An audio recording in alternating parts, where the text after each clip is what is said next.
اور سننا میرے بھائی، میرے نبی پاک صلی اللہ تعالیٰ علیہ وسلم فرماتے ہیں جب مسلمان نماز کے لیے صفیں بناتے ہیں نا، ترتیب لگ رہی ہوتی ہے، اب اللہ کی بارگاہ میں کھڑے ہوں گے، قیام کریں گے، رکوع کریں گے، سجود کریں گے، فرمایا جب مومن صفیں بناتے ہیں تو رب دیکھ کے مسکراتا ہے،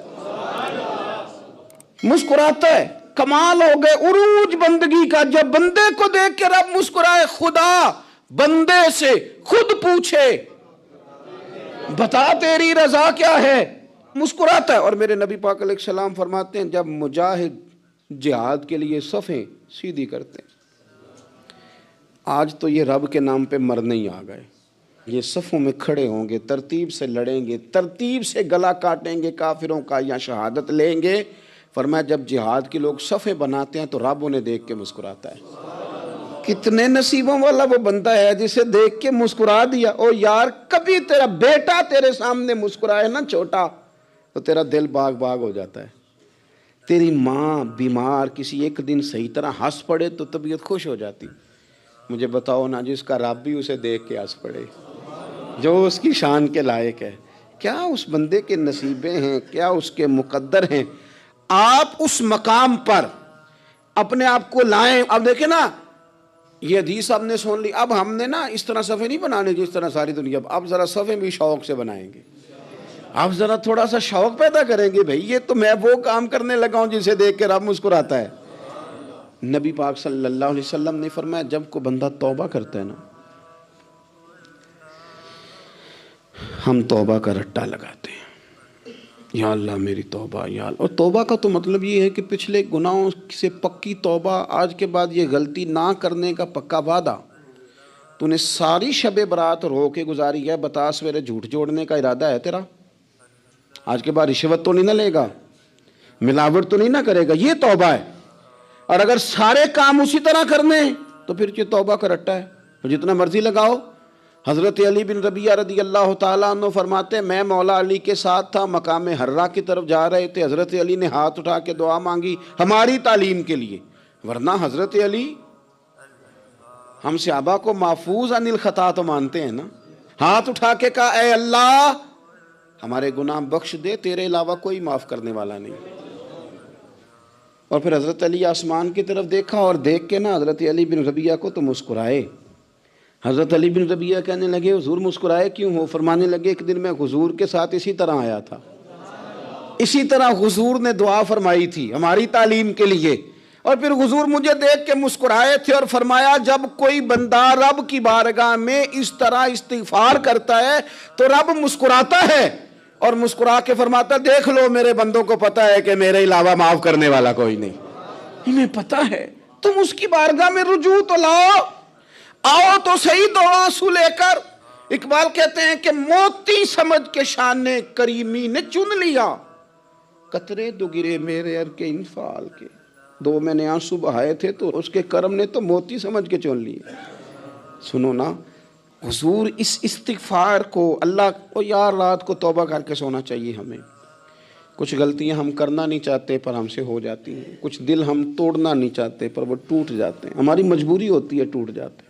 رات کو اس کی بارگاہ میں ہاتھ باندھ کے کشکول طلب دراز کر کے خوب استغفار پڑھنا چاہیے کہ مالک بندے ہیں نا کیا کریں، نفس کا ساتھ ہے، دنیا کا ساتھ ہے، خواہشات نفسانیہ، مالک معاف کر دے۔ درد سے توبہ، رسم نہ ہو، کہانی نہ ہو، لفظ نہ ہو، جملے نہ ہوں، اور جناب ایسے لوگوں کے بیچ بڑے ہاتھ باندھ کے اور بڑا کوئی ضرورت نہیں، آپ اکیلے اپنی چارپائی پہ بستر کے اندر منہ دے کے بھی درد سے کہیں گے نا معاف کر دے تو وہ تو مہربانی بڑا ہے۔ میرے نبی پاک صلی اللہ علیہ وسلم مثال دیتے ہیں، فرمایا ایک آدمی صحرا میں جا رہا، صحابہ سے حضور خطاب کر رہے ہیں، فرمایا ایک آدمی صحرا میں جا رہا تھا، اس نے اپنی اونٹنی پہ کھانا پانی پیسے ہر چیز رکھی ہوئی تھی، صحرا تھا بہت بڑا، درمیان صحرا کے گیا تو تھوڑا سا سستانے کے لیے آرام کرنے کے لیے اونٹنی سے نیچے اترا۔ اب اس نے اونٹنی کی لگام اونٹنی کی نکیل اپنے سرہانے کے نیچے رکھی، ہاتھ کے ساتھ پکڑی اور سو گیا۔ تھوڑی ہی دیر کے بعد جب اس کی آنکھ کھلی تو دیکھا اونٹنی غائب ہے۔ صحرا میں وہ پیدل نہ آگے جا سکتا ہے، نہ پیچھے جا سکتا ہے، نہ دائیں نہ بائیں، کھانے کو روٹی نہیں، پینے کو پانی کا قطرہ نہیں، تھوڑا ادھر بھاگا ادھر بھاگا، تھک گیا۔ کریم محبوب فرماتے ہیں وہ پوری طرح نڈھال ہو گیا اور مایوس ہو گیا، معاذ اللہ، مایوس ہو کے دوبارہ اسی جگہ آ کے لیٹ گیا جہاں پہلے لیٹا تھا، انتظار کرنے لگا کہ اب موت ہی آئے گی، آخری وقت ہے، اب نہ میں پیدل یہ صحرا کراس کر سکتا ہوں، نہ پیچھے جا سکتا ہوں، نہ کھانا ہے نہ پانی ہے، سوائے موت کے کوئی سہارا نہیں۔ حضور فرماتے ہیں وہ رستے میں دوبارہ لیٹ گیا، اچانک اس نے رخ بدلا تو اونٹنی سامنے کھڑی تھی۔ حضور نے صحابہ سے پوچھا بتاؤ نا اسے بھلا کتنے کو خوشی ہوگی؟ یا رسول اللہ جی سے نئی زندگی مل گئی ہے۔ آپ دیکھیں نا سارے ڈاکٹروں نے کہہ دیا کہ اس کے تو گردے، معدہ، جگر ہر چیز ختم ہے، گھر لے جاؤ خدمت کرو، ہر طرف پریشانی ہے۔ وہ بندہ بھی سمجھ گیا ہے کہ آخری وقت آ گیا، کل جاؤں پرسوں جاؤں، تیاری ہو گئی، سب لوگ آ گئے، باہر والے بھی آ گئے، یہ ماحول ایک عجیب رنگ اختیار کر گیا۔ اچانک ایک ڈاکٹر نے آ کے کہا نہیں نہیں غلطی لگ گئی تھی۔ مجھے بتائیے انداز کیا ہوتا ہے؟ بغیر دوائی کے بندہ اٹھ کے کھڑا نہیں ہو جاتا، او میں تو بچ گیا ہوں۔ نبی پاک صلی اللہ علیہ وسلم فرمانے لگے اس کی اونٹنی مل گئی، بتاؤ بھلا اسے کتنی خوشی ہوگی؟ یا رسول اللہ وہ تو دوبارہ دنیا میں آ گیا۔ حضور فرمانے لگے اسے کچھ بھی خوشی نہیں ہوئی۔ جب کوئی رب کا گناہ گار بندہ آ کے توبہ کرتا ہے، رب کو اس سے کئی گنا زیادہ خوشی ہوتی ہے۔ میرا بندہ آ گیا ہے، میرا بندہ آ گیا ہے، میرے گھر آ گیا۔ اس نے آنسو بہائے ہیں، اس نے کہا اللہ میں تیرا ہی ہوں، تیرا ہی رزق کھاتا ہوں، تیری ہی زمین پہ رہتا ہوں، تیرے نام سے میری سانسیں چلتی ہیں۔ وہ آ گیا۔ فرمایا اس اونٹنی والے سے زیادہ رب کو خوشی ہوتی ہے جب گناہ گار آ کے توبہ کرتا ہے۔ گناہ گاروں کے آنسو اس کی بارگاہ میں بڑے مقبول ہیں، لیکن ہم رسم ادا کرتے ہیں، توبہ نہیں کرتے۔ ہم اپنے آپ کے ساتھ دھوکہ کرتے ہیں، جھوٹ بولتے ہیں۔ ہم بندہ کوئی ناراض ہو جائے تو ہمیں کو نہیں نیند آتی، اس کے گھر چلے جاتے ہیں۔ ہم اپنے سارے رشتوں کو، تعلقات کو مینٹین کر کے رکھنے کے عادی ہیں۔ ہمیں پتہ ہے کہ وہاں میں نہیں جا سکا تو بیٹا بھیجتا ہوں، فلاں شادی پہ میں نہیں جا سکا تو بھتیجا بھیجتا ہوں، بھائی بھیجتا ہوں۔ ہر تعلق کا ہم نے خیال رکھا کوئی روٹھ نہ جائے،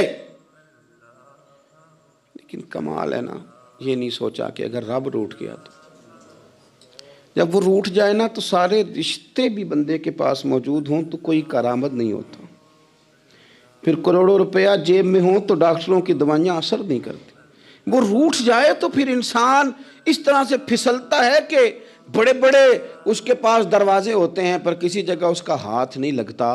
خدا را خیال کریں، دنیا روٹھتی ہے تو روٹھ جائے، رب رسول ناراض نہ ہونے پائیں، اس کا خیال کریں۔ حضور فرماتے ہیں وہ مسکراتا ہے، اسے خوشی ہوتی ہے جب کوئی اس کا بندہ اس کی طرف رجوع کرتا ہے۔ میرے عزیزو، رسول پاک صلی اللہ تعالی علیہ وسلم نے ان لوگوں کے تذکرے کیے جنہیں دیکھ کے رب مسکراتا ہے۔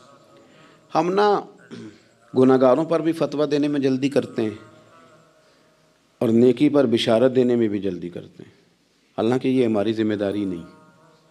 پتہ نہیں اللہ تعالیٰ کس کو کب توفیق توبہ دے کے اپنے قریب کر لے، لیکن بڑی جلدی ہے، بڑی جلدی فتویٰ دینے میں۔ اور یہ فتویٰ صرف مفتیوں کا نہیں رہ گیا، یہ میری طرح کے، آپ کی طرح کے ڈھیروں لوگ ہیں جنہوں نے جیبوں میں فتوے ڈالے ہوئے۔ بھئی آپ نے کیوں ذمہ داری لے لی ہے جنت میں داخل کرنے کی اور نکالنے کی؟ یہ تو میرے رب کریم کا کرم ہے، وہ جس کو چاہے جب چاہے جتنا چاہے عطا کرے۔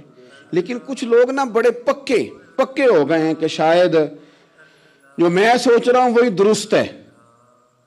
کبھی کبھی کچھ چیزیں عجیب بھی ہوتی ہیں، لہذا خدا کی رحمت پر بھروسہ کر کے بات کرنی چاہیے، اپنی مرضی کے فتوے نہیں داغنے چاہیے۔ وہ دیکھو جی فلانا بندہ یوں کر رہا ہے، آپ کو پتہ ہی نہیں پوری بات کا، آپ کو علم ہی نہیں پوری بات کا۔ حضرت بہاءاللہ نقشبند بخاری رحمۃ اللہ علیہ فرماتے ہیں میں حج کرنے گیا تو وہاں میں نے ایک آدمی کو کروڑوں کا کاروبار کرتے دیکھا، تو میرے دل میں خیال ہے یہاں بھی اللہ اللہ کرنی چاہیے تھی، دنیا داری کر رہا ہے۔ لیکن فرماتے ہیں حج سے فارغ ہوئے تو میں نے دیکھا وہی بندہ سارا کچھ رب کی بارگاہ میں خیرات کر رہا ہے، اور سینکڑوں غریب حاجی ہیں جن کو پورے خرچے دے رہا ہے۔ تو میں نے وہیں اپنی سوچ سے توبہ کی کہ میں کہاں تھا۔ بڑی جلدی کھڑے نہ ہو جائیں۔ حضرت حسن بصری رحمۃ اللہ تعالیٰ علیہ ارشاد فرماتے ہیں کہ میں دریا کے کنارے گیا تو وہاں میں نے ایک شخص کو دیکھا، وہ اپنی ایک خاتون کی گود میں سر رکھ کے بیٹھا اور قریب ایک بوتل بھی پڑی ہے۔ میرے دل میں معاذ اللہ خیال آیا کہ دیکھو کس انداز میں ایک عورت کے ساتھ یہ ہے، اور پاس بوتل بھی پڑی ہے، جانے شراب ہے۔ کہتے میں سوچ ہی رہا تھا کہ اچانک ایک کشتی آ رہی تھی دریا میں، وہ ہچکو لے کھائے، کشتی میں 4-5 لوگ تھے، وہ دریا میں ڈوبنے لگے۔ وہ آدمی تیزی سے اٹھا، دریا میں چھلانگ لگائی، پہلے ایک کو نکالا، پھر دوسرا نکالا، پھر تیسرا نکالا، ایک بندہ رہ گیا۔ کہنے لگا حضور مجھے تو آپ نے گناہ گار سمجھا ہے، میں تو بڑے غلط انداز میں یہاں بیٹھا ہوں، آپ نے جو سوچا، چلیں گے چوتھا بندہ آپ نکالنا ہے، کرے نا یہ کام، کرے نا یہ کام۔ بڑے بھولے بھالے، بڑے اللہ والے، ریاض آپ کو بس ہم ہی جانتے ہیں، اتنی جلدی فتویٰ۔ حضرت حسن بصری فرماتے ہیں میں پشیمان ہوا، میں نے کہا مجھے تیرنا نہیں آتا، تو دیر نہ کر، چوتھا ڈوب نہ جائے۔ کرتے اس نے چھلانگ لگائی، چوتھا بھی نکال لایا، اور کہنے لگا حضرت آپ نے جلدی کی سوچنے میں، یہ بی بی میری ماں ہے اور یہ سرکے کی بوتل ہے۔ ہم ماں بیٹے کا یہ مشغلہ ہے کہ یہ وہ جگہ ہے جہاں آ کے لوگ مسافر اترتے ہیں، اور یہاں سے کسی کا گھر 100 میل ہے، کسی کا 200 میل ہے۔ ہم صبح سرکہ، کھجوریں، روٹیاں لے کے یہاں آتے ہیں، مسافروں کی نوکری کرتے ہیں، کوئی پریشان ہو تو مدد کرتے ہیں۔ حضرت خواجہ حسن بصری فرماتے ہیں میں نے معافی مانگی، ان سے بھی مانگی، رب سے بھی مانگی۔ انہوں نے مانگ لی نا، بزرگ تھے، پر ہم کو نہیں تیار مانگنے کو۔ ہم ہر وقت بدگمانیاں، وہ فلانا فلانے جرم کرتا تھا، میں اسے اب کیسے نیک مان لوں؟ بھئی اب وہ نمازی ہے، خدا کے گھر آتا جاتا ہے، اب اللہ کی بارگاہ میں حاضر ہوتا ہے، جب رب نے معاف کر دیا تو بھی سوچ بدل جا۔ سنیں حضور کیا فرماتے ہیں۔ نبی پاک صاحب الاخلاق صلی اللہ تعالی علیہ وسلم فرماتے ہیں، مسند امام احمد بن حنبل دیکھیے، فرمایا رب اس وقت بڑا ہی مسکرائے گا جب قاتل بھی جنت میں جائے گا، مقتول بھی جنت میں جائے گا۔ یا رسول اللہ مقتول تو گیا، یہ قاتل کیسے چلا گیا؟ حضور فرماتے ہیں جائے گا، اور جائے گا اور رب مسکرائے گا، جو اس کی شان کے لائق ہے۔ یا رسول اللہ کس طرح؟ تو نبی پاک صلی اللہ علیہ وسلم فرمانے لگے اس نے ایک مومن کو قتل کیا تھا، وہ شہید ہو کے جنت میں چلا گیا، اب اللہ نے بعد میں اسے توبہ کی توفیق دے دی۔ پہلے اس نے کلمہ پڑھا، پھر یہ میدان میں اترا، کافروں سے لڑا، یہ شہید ہوا، اور آپ نے اسے بھی جنت دے دی۔ قاتل بھی جنت میں، مقتول بھی جنت میں، اور بات اتنی انوکھی ہے کہ رب دیکھ کے مسکرا رہا ہے، جو اس کی شان کے لائق ہے۔ ہم جلدی میں ہیں، ہم انتظار نہیں کر رہے کہ شاید توبہ کر جائے، ہم انتظار نہیں کر رہے، لیکن میرے عزیز اتنی جلدی نہ کریں۔ سوچوں کا صاف ہونا، ذہنوں کا پاک ہونا، اور لوگوں کے بارے میں گمان کا اچھا ہونا۔ آپ کسی نفسیات کے ڈاکٹر کے پاس چلے جائیں، اسے کہیں ٹینشن بڑی ہے، میں ان کے مضامین پڑھتا رہتا ہوں، وہ سب سے پہلا سبق آپ کو یہ پڑھائیں گے کہ اچھا سوچا کریں۔ اچھا سوچنے سے بندہ تندرست رہتا ہے۔ کس سے بندہ تندرست رہتا ہے؟ ہیں جی واقعی، یعنی اس والے پڑوسی کے بارے میں بھی اچھا سوچنا ہے، گھر میں اس والے کے بارے میں بھی، چھوٹے بھائی کے بارے میں بھی اچھا سوچنا ہے، اور بڑے کے بارے میں بھی اچھا ہی سوچنا ہے۔ یعنی اپنی برادری قبیلے کے بارے میں بھی اچھا سوچیں، جو قبیلے کا نہیں اس کے بارے میں بھی چلیں تھوڑا سا اچھا سوچ لیں۔ اپنے بارے میں تو اچھا سوچا ہے بڑا، میں کہتا ہوں کہ ہم اپنی غلطیوں سمیت اپنے آپ سے بڑا پیار کرتے ہیں، اور دوسرے کی ایک غلطی نظر آ جائے تو ہمیں گھین آنے لگ جاتی ہے۔ آپ جلدی نہ کریں، مالک نے موقع دیا ہے بندوں کو، نہ وہ کسی کا رزق چھین رہا ہے، نہ سانسیں چھین رہا ہے، وہ اپنی زمین پہ چلنے بھی دے رہا ہے، رہنے بھی دے رہا ہے، تو جب اس نے موقع دیا ہے آپ بھی تھوڑا موقع دیں۔ اللہ بڑا کریم ہے، دروازے کھولے گا، اس کے بندے اس کی بارگاہ تک پہنچیں گے۔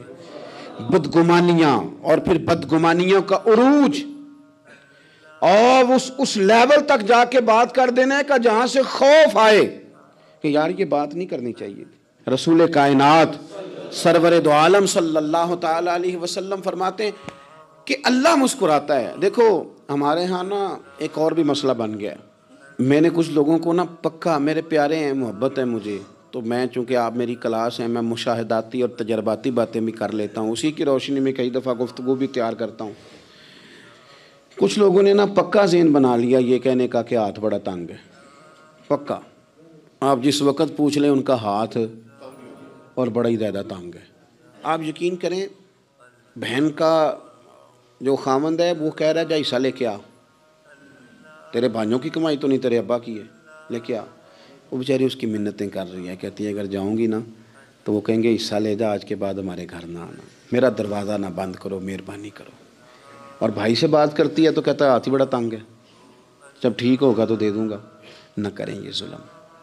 ہمارے اپنے تڑپتے رہتے ہیں اور ہماری دولتیں اندر پڑی رہتی ہیں، ہمارے اپنے چھوٹی چھوٹی ضروریات کے لیے پریشان ہوتے ہیں، لیکن ہم بڑے بڑے بہانے ہیں ہمارے پاس، کہتے ہیں یہ نکما ہے، یہ نکھٹو ہے، یہ کام نہیں کرتا، اس میں فلانا ہے، بے فلانا ہے، بلے میں نے نہیں ساتھ چلنا۔ اظہار جب آپ کے اندر پیدا ہوتا ہے نا، اظہار، جب کسی کے لیے آپ حساس ہوتے ہیں تو آپ کو بھی سرور حاصل ہوتا ہے۔ نہ کریں یہ کام کہ آپ کو اللہ نے وسعت دی ہے اور ہر وقت آپ ہاتھ تانگ ہونے کا رونا رو رہے ہیں، ہر وقت آپ یہ کہہ رہے ہیں میں بڑی آزمائش میں ہوں، جب خدا نے آپ پہ نہیں ڈالی تو اتنے جھوٹ بولنا صرف اس لیے کہ میرے پیسے بچ جائیں، صرف اس لیے کہانی سنانا کہ حالات میرے بڑے خراب ہیں کہ کوئی بندہ میرے سے کوئی تھوڑا بہت قرض نہ مانگ لے۔ سنو، نبی پاک صلی اللہ علیہ وسلم کے پاس مہمان آ گیا، بخاری مسلم ہے، حضور نے ازواج مطہرات کے گھروں میں پیغام بھیجا، کچھ چیز ہے ضیافت کے لیے؟ یا رسول اللہ کچھ بھی نہیں، یہ دو جہاں کے شاہ ہیں اور پاس کچھ رکھتے نہیں، دو جہاں کی نعمتیں ہیں ان کے خالی ہاتھ میں۔ یا رسول اللہ کوئی چیز بھی نہیں۔ حضور نے صحابہ کے مجمع پہ نظر ڈالی، یا رسول اللہ صلی اللہ علیہ وسلم حکم ہو، تو حضور فرمانے لگے تم میں سے کوئی بندہ ہے جو اسے گھر لے جائے روٹی کھلائے؟ ایک صحابی اٹھے فوراً، حضور میں لے کے جاتا ہوں کھانا کھلاتا ہوں۔ فرماتے ہیں میرے گھر میں صرف بچوں کا کھانا تھا، یہ نہیں کہ فریزر بھرا ہوا ہے نعمتوں سے، صرف بچوں کا کھانا، یہ نہیں کہ کسی کو دیکھ کے اپنی ہنڈیا پہ برتن دے لیا، صرف بچوں کا کھانا۔ کہتے ہیں گھر گیا، بیوی سے کہا کیا کیفیت ہے؟ کہنے لگی بچوں کی روٹی ہے۔ میں نے کہا بچے سلا دے، صبح ناشتہ کر لیں گے۔ تو کہنے لگی آپ کیا کھائیں گے؟ تو میں نے کہا نہ میں کھاؤں گا نہ تو کھائے گی، مہمان جو نبی پاک کا ہے۔ کہا اچھا، اب ذرا تجویز دیکھو میاں بیوی کی سوجھی آپس میں۔ کہتے ہیں کھانا لگا دینا، کیونکہ ایک آدھ بندے کا کھانا ہے۔ اپنی غربتوں کا ہر جگہ اظہار کرنا، رونا رونا، یہ دیکھو غربت کیسے چھپائی جا رہی۔ اس کو کہا نہیں کہ چل تو تھوڑا رحم کھا، تو آیا ہے تو تھوڑا رحم کھا، یہ نہیں کہا۔ کہا اٹھ کے نا تو کھانا رکھنا اور اٹھ کے نا چراغ ٹھیک کرنے کے بہانے بجھا دینا۔ ہم دنیا والوں کے سامنے کیوں اپنے دکھ بیان کریں؟ ہم جو کہیں گے رب رسول کی بارگاہ میں کہیں گے۔ تو نا چراغ ٹھیک کرنے کے بہانے، اہلیہ اٹھی، کھانا دینے کے بعد چراغ ٹھیک کرنے کے بہانے بجھا دیا۔ خامد بھی ہاتھ چلاتے رہے، بیوی کبھی برتن رکھتی کبھی اٹھاتی، پتہ چلے کہ کھانا کھا رہے ہیں، کھانا کھایا جا رہا ہے۔ کہتے ہیں مہمان پیٹ بھر کے کھانا کھا گیا۔ یہ کام ہوا رات کے اندھیرے میں، اس وقت ہوا جب چراغ بھی بند تھا، اس وقت ہوا جب کوئی دیکھنے والا نہیں تھا، کسی پڑوسی کو بھی خبر نہیں تھی۔ فرماتے ہیں صبح کے اجالے میں اس مہمان کو لے کے مسجد نبوی میں نے قدم رکھا تو نبی کریم نے فرمایا رات جو تم نے کام کیا ہے نا، اسے دیکھ کے میرا رب بڑا مسکرایا ہے، اللہ بڑا مسکرایا ہے۔ اللہ تر دامنی پہ شیخ ہماری نہ جائیے، ہم دامن نہ چھوڑ دیں تو فرشتے وضو کریں۔ یہ شان ہے صحابہ کی۔ نبی کریم علیہ السلام نے فرمایا رب رات مسکرایا تیرا یہ انداز دیکھ کے، اور اس نے قرآن نازل کیا وَيُؤْثِرُونَ عَلَىٰ أَنفُسِهِمْ وَلَوْ كَانَ بِهِمْ خَصَاصَةٌ۔ کچھ لوگ وہ ہیں جنہیں بڑی بھی ضرورت ہو تو دوسروں پر اثار کر دیتے ہیں، قربانی دے دیتے ہیں۔ رب مسکرایا ہے، اندر پیسے رکھے ہوئے ہیں، اندر پیسے رکھے ہوئے ہیں، اور بہن آ کے منت کر رہی ہے کہ بھائی حالات بڑے خراب ہیں، تھوڑی سی مہربانی کر۔ تو کہتے ہیں بہن پردہ یہ ہے بس، کیسے بتاؤں تجھے حالات، تجھے کیا بتاؤں، کام کتنی مشکل سے چلتا ہے، یہ پردہ یہ بس۔ بہرحال اگر تو نے کہا ہے نا 50,000 تو میں زیادہ نہیں، کوئی 20 کو دے دوں گا تجھے، وہ بھی خاصی نیکی کر کے، وہ بھی بتا سکھا کے۔ رات اماں پہ علیحدہ سے احسان چڑھاؤں گا، ابا پہ علیحدہ سے چڑھاؤں گا کہ تمہاری بیٹی کے ساتھ تعاون کر رہا ہوں، سارے علاقے کو ویسے ہی بتاؤں گا۔ اور وہ غریبنی بیچاری 20,000 لے کے گھر گئی ہے، پہ سفارشیں کر رہی ہے کہ مہربانی کرو۔ میں نے ایسے بھی دیکھے ہیں جو پہلے بیوی کو پکڑاتے ہیں، تو دے، اس لیے کہ پھر وزیر اعظم تو ڈنڈا نکال لے گا تو بڑا مشکل ہو جائے گا پھر گھر میں رہنا، لہذا وہ یہ تو آگے لگ۔ یہ کیا لہجہ ہے آپ کا؟ یہ تو کسی کو بھی دیں تو چھپا کے دینے کا حکم ہے۔